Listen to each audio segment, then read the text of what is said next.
Hello लोगोफोर, नोंथांमोननि गेजेराव आरो आं मोनसे जोबोद गोजोनथाव ब्रेकिं आपडेट लानानै फैबावबाय।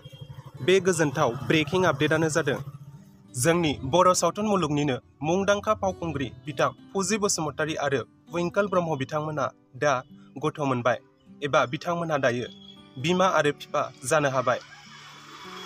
बे बाथ्राखौ बिथां फुजि बसुमतारीनि हाजबेन्ड विंकल ब्रह्मआ गावनि फेसबुक पस्टनि गेजेरजों फोरमायदों आरो बिथाङा फोरमायनाय बायदिब्ला बिथांमोनहा दा सासे फिसा हिन्जावनि बिमा आरो बिफा जानो हाबाय। नाथाय बिथांमोना दासिमाव गथ'सानि मोखांखौ दिन्थिनानै होआखै। बिथांमोननिसिम आंनि गोसो गोरबोनिफ्राय रोजा रोजा कंग्रेचुलेसन्स जासिहरबाय। फाइनालि बिथां फुजि बसुमतारी आरो विंकल ब्रह्मआ दा सासे गथ'सानि बिमा आरो बिफा जानो हाबाय। नोंथांमोनहा बे आपडेटखौ खोनानानै माबायदि मोनखो आंनो कमेन्टनि गेजेरजों फोरमायहरदो। आरो नोंथांमोनहा बे आपडेटखौ खोनानानै गोजोननाय मोनबायब्ला भिडिअखौ लाइक खालामदो, कमेन्ट खालामदो आरो चेनेलखौबो दासिमबो साबस्क्राइब खालामनानै लायाखैब्ला चेनेलखौ साबस्क्राइब खालामनायजों लोगोसे सेरावनो थानाय नटिफिकेसननि बेल आइकनखौबो अलाव थुनानै होदो।